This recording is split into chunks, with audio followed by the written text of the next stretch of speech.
सबसे पहले इस गुनाह की धरती पर गांव बरेड़ा में पधारे हुए सभी लोगों को धन्यवाद जोहार करता हूं, जय आदिवासी कहता हूं, जय भील प्रदेश कहता हूं।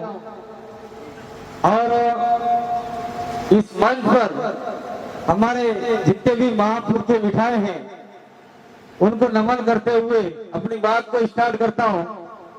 बात कहने से पहले धर्मा भाई ने मेरे लिए कोई लाइन लिखी थी, तो वो लाइन धर्मा भाई नहीं बोल पाए, हो सकता है उन्होंने मेरे को दी है, तो मैं वो सुना देता हूं आपको। तैयारी तो रण की, तैयारी तो रण की थी, रण अटे लड़ाई, तैयारी तो रण की थी, पर कुछ दलालों ने रोक दिया। तैयारी तो रण की थी, पर कुछ दलालों ने रोक दिया। मेरे पास जो भी था, जो कुछ भी था, सब तैयारी में जोक दिया। मेरे पास जो कुछ भी था, सब तैयारी में जोक दिया। हो सकता है आने वाला समय रण जल्दी आए और उस रण की तैयारी में हम सबको लग जाना है। दूसरा, एक कागज हमारे भाई मांगीलाल नेनमा बोल रहे थे, तो हमारे साथी ने एक कागज पकड़ाया था, तो बोलते बोलते थोड़ा भूल गए और ये कागज था। उस कागज में थोड़ा सा और बताना चाहता, फिर अपनी बात स्टार्ट करूंगा। ये जो मंडी सहजाना शाहबाग की एक घटना घटी है, 13 वर्षीय बालिका करीना सहरिया का 3 लोगों ने रेप, એટલે बलात्कार, એટલે खोटो काम, खराब काम करके उसे फेंक कर जैसलमेर गए हुए थे। परिजन 3 लोगों ने उसके साथ रेप किया, जैसलमेर गए हुए थे, वहां पर रेप किया। प्रशासन के सामने अपनी बात रखी, लेकिन प्रशासन भी इस चीज को अनदेखी कर रहा है। इसलिए इस बात को 2 महीने हो गए, तो ये बात हमारे पास पहुंची है। इसलिए हम कहना चाहते हैं, गुना से भी लोग आइए साहब, और राजस्थान के लिए भी लोग आएंगे और वहां पर बहुत बड़ा आंदोलन खड़ा करेंगे और उस बालिका को न्याय दिलाएंगे। तो क्या आप इस बात को मानने के लिए तैयार हो? सहरिया सोरेजी बलात्कार की दो एक छोटी बच्ची, नानी सी छोरी ने, तो काले अपना हाथी भी थाई सके, अपने बच्चे हाथी भी थाई सके ऐसा काम, गंदा काम। इसलिए जो गुना के आसपास के लोग हैं वो सहरिया में आना, ये आपका शाहबाद में आना पड़ेगा। इसकी लड़ाई हमको लड़नी पड़ेगी। ये बात मैं आपके बीच में कह के जाना चाहता हूँ, जो मांगीलाल जी को कहनी थी, लेकिन वो मैं आपको कह रहा हूँ। दूसरी बात मैं कहना चाहता हूँ कि गुना के अंदर शायद ये लगभग घटना होगी 2 साल पहले, 3 साल पहले, साल कोरोना के समय की घटना है। एक आदिवासी भील या सहरिया कोई भी जो महिला थी जो खेतों में काम कर रही थी, उसके ऊपर केरोसिन डाल के उस महिला को जला दिया था कि नहीं जला दिया था? कौन कौन जानते हैं? सारे जानते हैं, वो महिला नहीं जानती। देखो तमे हना काम ना यार, महिला तो भावतास नहीं होती। इनको पता ही नहीं है कि हमारी एक महिला क्षेत्र में गई थी और एक राजपूत भाई ने केरोसिन लाके, पेट्रोल लाके उस महिला को जला दिया। उसके लिए हम लोग डूंगरपुर से गुना आए थे और बड़ी बरसात में वहां चैलेंज किया था और उस महिला को न्याय दिलाने की लड़ाई लड़ी थी। हम लोगों ने गुना आकर लड़ाई लड़ी थी। उसके बाद में इस इलाके में थोड़ा सा अपराध कम हुआ है, और हम ये चाहते हैं कि गुना के अंदर पूरा गुना जिला है और उस पूरे गुना जिले को आदिवासी क्षेत्र घोषित किया जाए, यानी आपका अनुसूचित क्षेत्र घोषित किया जाए, ताकि यहाँ के आदिवासियों को फायदा मिल सके। और साथ साथ में मैं ये भी कहना चाहता हूँ, राजस्थान का जो शाहबाद किशनगंज वाला इलाका है, जिसको सहरिया घोषित कर रखा है, मात्र नाम घोषित कर रखा है, उनको कोई फायदा नहीं मिल रहा इतना ज्यादा। इसलिए सहरिया क्षेत्र जो घोषित कर रखा है किशनगंज शाहबाद वाला, उसको भी 5वीं अनुसूची में डालकर अनुसूचित क्षेत्र घोषित किया जाए, ताकि शहरिया और गुना इलाका है उसमें शहरिया, भील, भिलाला, चारे, बारेल, पटेलिया सारे लोग रहते हैं, उनको अधिकतम अधिकार मिल सके। ये अगर दोनों को 5वीं अनुसूची में डाल दिए गए तो आदिवासियों को कोई परेशान नहीं करेगा। ये मैं बात कहना चाहता हूँ। और आदिवासियों के साथ साथ में जो यहाँ पर एससी समाज है, ओबीसी समाज है और जो कुछ छोटे मोटे माइनॉरिटी समाज है, वो सारे मिलकर काम करेंगे तो निश्चित रूप से 2 विधानसभा की फतेह हो सकती है, जीत हो सकता है। यहाँ राजनीतिक मंच नहीं है, लेकिन मैं कहना चाहता हूँ जब भी आपका ये बम्बोरी सीट शायद रिजर्व सीट है, लेकिन आप लोग तय करोगे कौन हमारा आदमी होगा। ये कांग्रेस बीजेपी वालों को मारा लाभ भगाने से क्या किया उन लोगों ने। जब एक महिला को मार दिया गया, न्याय नहीं दिला पाए, एक बच्ची का रेप कर दिया गया किशनगंज शाहबाद बच्ची का जैसलमेर के अंदर, आज तक उसको न्याय नहीं मिला, उसके घर परिवार में रो रहे, छाती कूट रहे हैं। तो हम भी चाहते हैं कि 2 विधानसभा बिल्कुल पास में, अगर इसमें हमारे लोग आगे बढ़ जाते हैं तो निश्चित रूप से हमारे एमएलए जाएंगे, भोपाल में जाकर आपके लिए न्याय की लड़ाई लड़ेगा और राजस्थान की जयपुर में जाकर आपके लिए न्याय की लड़ाई लड़ेगा। और उसके लिए हम कहना चाहते हैं साथ साथ में 46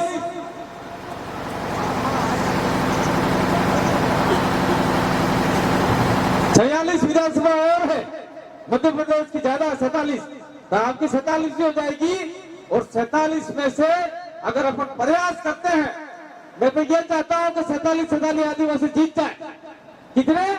47 की 47 सीटें जीत जाए और आसपास की 30 सीटें और जीत जाए। कुल मिला के अगर 80 सीटें आदिवासी जीतने में कामयाब हो गए, चाहे वो किसी भी पार्टी से जीते और कहे कि मध्य प्रदेश का मुख्यमंत्री आदिवासी होना चाहिए, तो हो सकता है आपका मुख्यमंत्री। पर ये आपके छोटे मोटे जो नेता नेती है वो कहेंगे नहीं आप, क्योंकि ये नेता के गुण हो नहीं इसके अंदर, वो नेती वाले भी गुण नहीं है। वो तो सिर्फ आपके वोट चाहिए, वोट लग जाने के बाद में आपका काम नहीं करते, ये सारे काम हो रहे हैं। आज तक अगर बम्बोरी का आदमी आपको भोपाल में जाकर कहता कि बम्बोरी विधानसभा है, उसको 5वीं अनुसूचित क्षेत्र में डाला जाए, तो आपको बहुत सारे अधिकार मिल चुके होते और आपके बहुत सारे लड़के नौकरी लग चुके होते और बहुत सारी बालिकाएं नौकरी लग चुकी होती, लेकिन ऐसा करना नहीं चाहते। दूसरा, ये आपका शाहबाद किशनगंज वाला इलाका है, ये शहरिया घोषित ना करके उसको 5वीं अनुसूची में डाल दिया होता तो यहाँ के अधिकतर लड़के नौकरी लग जाते। लेकिन यहाँ का जो भी विधायक बनता है, मैं तो उसको कहता हूँ वो क्या कौन सी किताब पढ़ के आता है, आता पता नहीं उनको यार, क्या 5वीं अनुसूची है वो पता नहीं है। इसीलिए 2 विधानसभा मध्य प्रदेश और राजस्थान की अगर आप लोग व्यवस्थित तरीके से काम करोगे तो आजू बाजू वाली भी आपके साथ में हो जाएगी, निश्चित रूप से आप जीत सकते हो। ये विधानसभा का मामला है, तो आपके जितने भी अधिकार है वो सारे मिल सकते हैं। दूसरी बात मैं कहना चाहता हूँ, यहाँ मामला आदिवासी परिवार की विचारधारा का है। आदिवासी परिवार की विचारधारा है तो आप लोगों को मांगीलाल ने पहले यहाँ पे आके बताया होगा, तो मैं ज्यादा नहीं करके छोटी सी बात कहूंगा कि आप लोग शादी करवाते नहीं करवाते हो? सोरासुरी शादी कराओ ने पढ़ना तो તમે બ્રાહ્મણ ને હાથી પढ़नावो क्या આપણે પૂજારો આપણે મેટ પટવાલ ने पढ़नावो या कोई गांव का कमेटी है, गांव का जो पंडित है उसको बुलाते हो, आदिवासी को बुलाते हो कि पंडित को बुलाते हो? अगर गांव का रीति रिवाज के अनुसार शादी होती होगी तो सारे फेरे आज जमना फेरा लिखा होगा, सारा हंगड़ा फेरा जमना फेरे। और किसी ब्राह्मण को बुला के अगर आप शादी करवाते होंगे तो सारे उल्टे फेरे दिलवाता है। उल्टे फेरे आप लेने लग गए तो आने वाले समय में आप आदिवासी नहीं रहोगे और आदिवासी नहीं रहोगे तो आपके सारे अधिकार खत्म हो जाएंगे। ये बात हम लोग कहना चाहते हैं आप लोगों को। हम उधर इलाके में बात कर रहे हैं, देखो महिला को समझ में आ गया, हमारा आदमी को समझ में नहीं आया। जिनके खबर है केर में घटी है, घटी એટલે આપણે લોટ દાણા દળે કે જે ઘટી भी मिसाल है, ये पिसती है, दाल पिसती है, कोई भी पिसती है, सारा ऐसा ही होता है, सारा काम ऐसा होता है। तो आपको आदिवासी होने के नाते आपका जो कुदरती चक्र आपके जो पूर्वज देखे गए हैं वो विचारधारा छोड़नी नहीं है। आपको हर काम जमने फेरे करना है। अगर ये काम आपने किया तो आपको कोई माई के लाल आदिवासी की दृष्टि से बाहर नहीं करेगा और आपके अधिकार नहीं छीन सकता। अगर सर्वे हुआ तो सर्वे में ये हो गया आदिवासी भी ये करता है, दूसरे लोग भी ये करते हैं, सारे उल्टे फेरे लेते हैं, ये तो आदिवासी नहीं है, उसको अधिकारी नहीं है, तो आपके अधिकार खत्म करवा दिए जा सकते हैं। इसलिए मैं कहना चाहता हूँ कि आपकी रीति नीति परंपरा को आप जीवित रखिए, जिंदा रखिए। दूसरा, अभी हमारे एक भाई धर्मा ठाकर जी आज बोल के गए, ग्राम सभा का मामला है। अगर आपने इस इलाके को 5वीं अनुसूची का दर्जा दिला दिया तो ग्राम सभा में इतना पावर है कि यहाँ कलेक्टर भी आ नहीं सकता, मुख्यमंत्री भी आ नहीं सकता, इतना पावर है। क्योंकि गांव का गड्ढा गमेती कहेगा कि यही आएगा तो ही आएगा, नहीं तो नहीं आएगा। लेकिन इसके बावजूद भी आपके पास पावर है। ग्राम सभा में आर्टिकल 13(3) का जो पावर है उसका इस्तेमाल करना चाहिए ग्राम सभा के अंतर्गत। और ग्राम सभा में अगर हम लोग ये इस्तेमाल नहीं करेंगे तो आने वाले समय में बहुत बड़ा नुकसान हमारा हो सकता है। ये बात हम लोग ठेठ डूंगरपुर से आके यहाँ क्यों कह रहे हैं? क्योंकि मुझे कल यहाँ बम्बोरी का सरपंच बनना है भाई। सही बात है, मैं सरपंच बनूंगा यहाँ पर आकर। अरे मुझे वार्ड तक भी नहीं लड़ना है, अब मुझे आप लोगों के लिए काम करना है, हमारी विचारधारा को आपके लिए काम करना है। और आप जानते होंगे यार ये वहां से आके ये क्या करना चाहते हैं। मैं आप लोगों को छोटी सी बात बताना चाहता हूँ। किसी काम से हम दिल्ली गए थे और दिल्ली में वो काम करके आ रहे थे, जयपुर के पास में हमारा एक्सीडेंट हो गया और वहां पर एक हमारा भाई जगदीश पांडव की डेथ हो गई। मैं 6 दिन तक कोमा में रहा, मरा हुआ रहा, 1 महीना हॉस्पिटल में रहा और पूरा इलाज चला। और आप सभी लोगों की दुआ से, भारत के आदिवासी लोगों की दुआ से, अन्य समाज के लोगों की दुआ से मैं आज आपके बीच में जिंदा हूँ, मरा नहीं। इसलिए मैं हर कार्यक्रम में बोलता हूँ कि आपने क्या सोचा था कांतिबा आदिवासी लौट के नहीं आएगा, ऐसा गलत। जब तक आपको जो लोग डराने वाले हैं उनको कांतिबा आदिवासी तोड़ेगा नहीं, तब तक छोड़ेगा नहीं। एक लाइन और भी बोलता हूँ, क्या बोलता हूँ?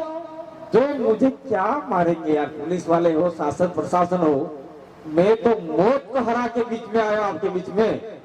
मेरे मौत को आप लोग कोई भी देवता मानते हो तो मौत का देवता ने मुझे कह दिया ये तो चला जा, तेरी जरूरत नहीं है, तेरे समाज के लिए काम कर।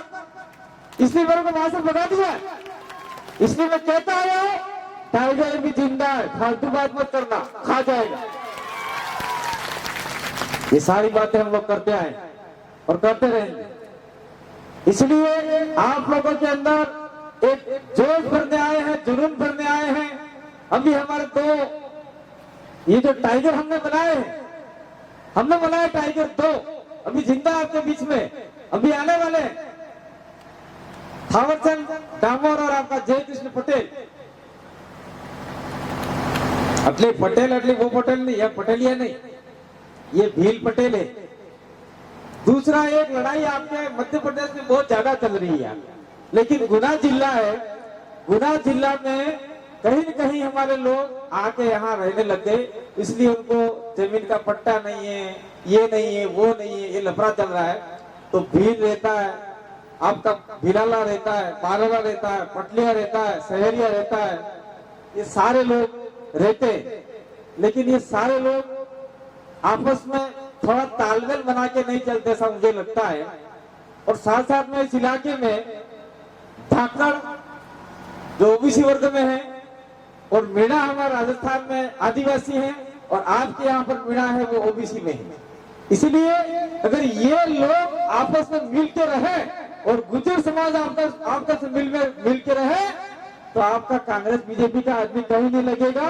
और आप जिस आदमी को तय करोगे वो आदमी आपको भोपाल में जाकर आपकी आवाज उठाएगा, बम्बोरी की आवाज उठाएगा। और यही आदमी 7 बार किशोरगंज के अंदर जयपुर में जाके आवाज उठाएगा। ये तैयारी करवाने के लिए हम आप लोगों के बीच में आए हैं। और आदिवासी परिवार की विचारधारा को आज पूरा देश मान रहा है, कुछ आदमी हमारे झारखंड गए हुए, कुछ छत्तीसगढ़ गए हुए। आज की तारीख में 4 बड़ी बड़ी सभाएं हैं। मुझे भी झारखंड बुलाया था, लेकिन मैंने कहा पहले यहाँ जाएंगे। मैं हर रोज कार्यक्रम करता हूँ। आप लोग जो नया युवा साथी है वो हमको फॉलो कीजिए। हमारा इंस्टाग्राम है, हमारा फेसबुक आईडी है, हमारा जो यूट्यूब है उसको आप लोग फॉलो करो। और उस फॉलो करने के बाद में हमारी जो पोस्ट आती है वो पोस्ट को आप लोग अपने ग्रुपों में वायरल करो। और उससे क्या होगा कि हमारे जो लोग जानते नहीं है ये बात उन लोगों तक जा सकती है, और जाने के बाद में हमारी बहुत सारे काम हो सकते हैं। ये सारी बातें कहने के लिए समय ज्यादा चाहिए था, लेकिन एक मैं बाबा ने ये भी आफत આવી પડતી આબાની ઘડી કે તમે હેત બેઠો લગન લફરો એવું થાય કે વાહે सब પલળી ગયા, पीछे सब ये गार से गादे से थोड़ा सा गंदा हो गया, लेकिन कोई दिक्कत वाली बात नहीं है। हम आदिवासी लोग हैं, सर्दी गर्मी बरसात को सहन करने वाले लोग हैं, और सरकार और शायद किसी भी लोग से भिड़ने वाले लोग हैं। इसलिए गुना की जनता को, साबर किशन की जनता को मैं धन्यवाद देना चाहता हूँ कि इस बड़ी बरसात में भी आपने ये बड़ा कार्यक्रम किया, और आने वाले समय में पूरे गुना जिले में आप लोग हर खंड स्तर पे ये कार्यक्रम स्टार्ट करो। हम लोग हर कार्यक्रम में आएंगे और पूरे गुना जिले को जगाने का काम करेंगे। और साथ में 12 जो इलाका है, कोटाबंदी वाला इलाका है, उस इलाके के लोगों को कहना चाहता हूँ कि आप लोग भी कार्यक्रम स्टार्ट करो। मैं डॉक्टर जितेंद्र मीणा हमारे बैठे हुए हैं, जो वहाँ के हमारे गंगापुर सिटी के हैं, तो ये कभी के कह रहे थे और हमारे लोग भी कह रहे थे उधर के कि कार्यक्रम स्टार्ट करना चाहिए। तो मेरा जहाँ तक वीडियो जाए, मैं उन लोगों को कहना चाहता हूँ कि हमने मध्य प्रदेश और राजस्थान के बॉर्डर पे कार्यक्रम स्टार्ट कर दिया है, और पूरी राजस्थान के जो आदिवासी लोग हैं, जो गुजर लोग हैं, जो धाकर लोग हैं, वो सारे सावधान हो जाए और कार्यक्रम की तैयारी करें। और आने वाले समय में हम लोग आपको भी एक गुलदस्ते में करना चाहते हैं। मैं एक बात अपनी बात करके अपनी बात को विराम दूंगा। अब आप है किसी भी प्रकार के फूल, चाहे वो आप फूल में गुलाब हो, गेंदा हो, या कोई भी फूल हो, कमल कोई फूल हो, तो मान लीजिए कोई भिलाला है, कोई भील है, कोई पटलिया, कोई चारेल है, कोई बारेला है, कोई ये आपका गुजर है, कोई मीणा है, कोई धाकड़ है, एक गुलदस्ता है। एक गुलदस्ते के अंदर ये सारे टहनियां डालो, एक एक एक एक एक, एक सारे, और वो गुलदस्ता बहुत खूबसूरत बन जाएगा। और दूर से देखिएगा, अरे यहाँ तो बढ़िया लागे, मस्त लागे, ये वो मारे बना हुआ है, ऐसा अगर दिमाग में हो गया तो वो गुलदस्ता पूरे समाज को रोशनी देगा, पूरे समाज को एक करने का काम करेगा। वही गुलदस्ता हम लोग तैयार करने के लिए आए हैं। और मान लीजिए कि आपके इलाके में कोई अगर आदमी आदिवासी को परेशान करता है, जाट गुजर या कोई अन्य समाज का, तो मैं आपको कहना चाहता हूँ, कहा गए महावीर भाई गुजर या कहीं बैठे हुए, तो गुजर आदमी अगर कोई परेशान करता है तो आप लोग महावीर गुजर के नंबर ले लीजिए, और ये गुजरों के जो भी आदमी होंगे उनसे चर्चा करेंगे।